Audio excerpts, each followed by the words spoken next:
So we're back with Stephen Gutowski of Washington Free Beacon. Can I see you were playing with the little toy earlier?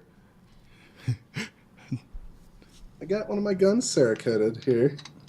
This is my Remington R1 Enhanced 1911, and I got it painted up by a shop in North Carolina called Weapon Works. So what was this? Okay, so how long have you had the gun before you Cerakoted, and then what was motivation behind getting the Cerakote job done? This is actually my favorite gun that I own, my favorite handgun. I love 1911s, but I had it for several years before I got it Cerakoted, and the motivation was I wrote a story on the Free Beacon. It's called "Guns as Art," right? Cerakoting my 1911, and it's this sort of new culture that exists out there in the firearms industry, in the firearms community, of taking your basic black guns and sort of putting some very extensive artwork on them. And I think that's something that's come along recently in the last decade or so, where you've seen these really high-end, intricate Cerakote designs. I wanted to go through that process and see what it looked like. So this one's based off of like a P-51 Mustang design, and I think it turned out amazing. Yeah, I do. From where I'm sitting, it looks pretty damn amazing. I gotta say, I'm one. I love my black guns. I love them. Sure. While at the same time, though, I can't lie that there's just something about getting a gun Cerakoted in a certain pattern, a certain color. It just kind of adds a lot to the experience of the firearm. Add some character, some personality to the gun. And you're right. I think there's been a boom and an explosion as of late of like this art form basically coming into its own in many ways. Yeah, absolutely. And I think the people doing this kind of work are real artists too, as well. I agree. I've seen some intricate pieces, man. Oh my gosh, yeah, it's incredible. I mean, this has a lot of detail work on it. That's just so mind-blowing to me. And I've seen other examples out there, even all kinds of crazy stuff based off of just everything, pop culture, military, all kinds of inspirations. And so I just wanted to shine a little bit of light on like what's going on with that in the firearms community, because I don't think a lot of people they aren't deep into it, don't know anything about what's going on with Cerakoting and other forms of guns as art. It's funny. It's like, when we talk about guns from a political standpoint, like with respect to the gun debate, we're always constantly drawing this analysis or analogies between that and cars. And of course, the other side is constantly trying to, undermine that analogy and say, oh, it's not the same thing. I mean, even right down to the culture, it's the same thing. Like I wouldn't be surprised if I came up with a show called "Pimp Your Gun."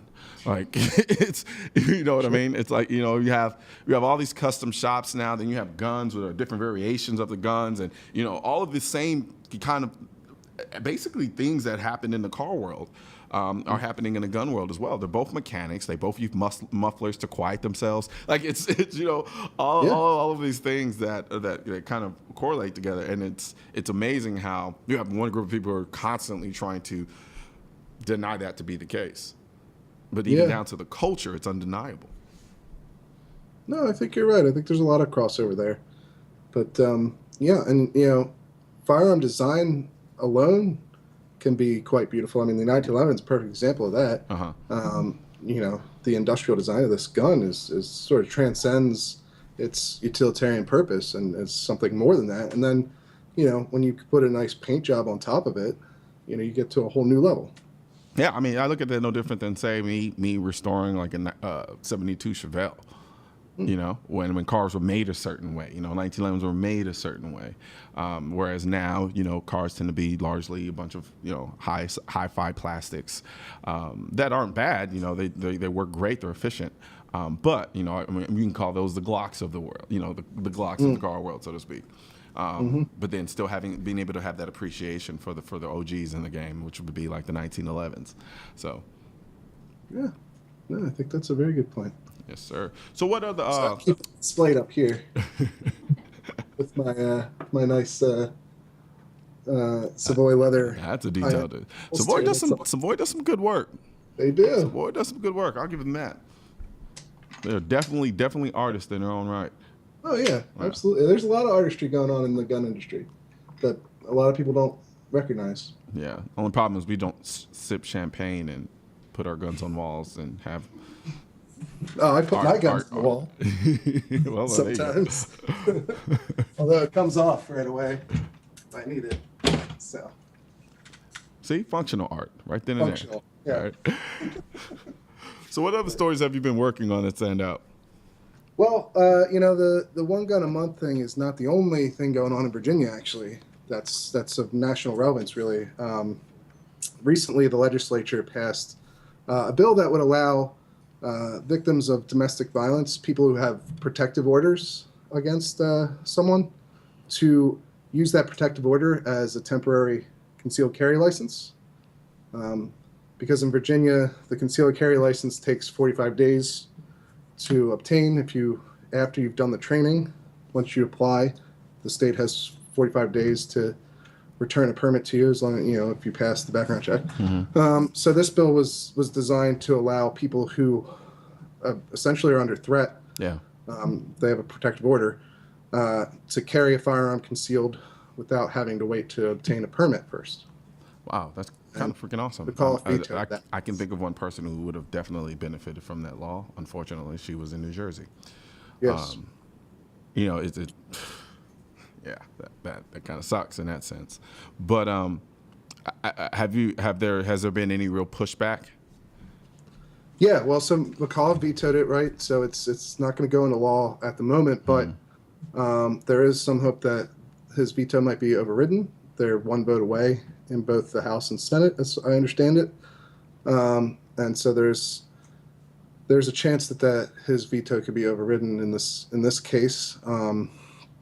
But interestingly, he wouldn't answer my questions, the governor, about his veto. He gave his reasoning. His reasoning was essentially that when he made the veto, he put out a statement, and the reasoning was, well, it would only make things more dangerous to add a gun to the situation generally, not less dangerous. Which I guess the implication there. And then he listed the number of women who've been killed in domestic violence incidents in Virginia with a firearm. And I guess the implication there is that if a woman with a protective order were to get a gun for herself to carry for her protection, somehow her abuser would get the gun, or she would give it. So basically, really understand he didn't explain it. I mean, there's only two logical conclusions you can make with that. One, he believes that a woman who feels that she's in danger of life should not be allowed to use a firearm to essentially defend herself against somebody she has a restraining order against. Or two, he feels that women are incapable of effectively using guns to protect themselves, and that gun would just be taken from her and turned around and then used against her by the very person she's trying to protect herself with. Which then brings me back to my first point again, which is to say that he doesn't believe that a woman who feels threatened by somebody she got a restraining order against should be allowed to use a gun to defend herself with. Yeah. It's that literal, that type of circular argument that they constantly make, and they don't even realize they're making it. If I were to say something like that, I'd be called a misogynist and anti-woman in that sense. It just doesn't make any sense to me how you can have somebody actually make that point that somebody should not be allowed to carry a firearm after filing a restraining order because it makes the situation more dangerous. That's what the governor said. Yeah. Does that mean that if you get this temporary ability to carry a firearm, that somehow the laws of justified use of force don't apply to you anymore? Right. I contacted his office and I asked if he thinks that women who've been victims of domestic violence should ever have firearms, which they didn't respond to. And then I asked them, well, if not carrying a gun for protection, what is someone who has one of these orders, who's in a life-threatening situation, what does the governor recommend they do, especially if they don't live near a police station? Yeah, and you got no response. They didn't respond, so I don't know. Yeah, it doesn't surprise me. I think surprised, but it doesn't surprise me in the slightest, because it's a dumb argument to make in the first place on his behalf. And honestly, I wouldn't want to be caught having to defend that either, because it's that stupid. Well, really appreciate it, man. It's always a pleasure, man. You take care of my 1911 back there. I'll come by and pick that up at some You point. come out to Virginia, you can shoot it. I'll let you shoot it. I don't know. I might have to legally traffic it back to Texas. That's right. But no, I appreciate it, Stephen, man, and you have a good one. Thank you. Absolutely. When we come back, we're going to find out about a new shooting competition that's for ARs and just for women. That's sexist.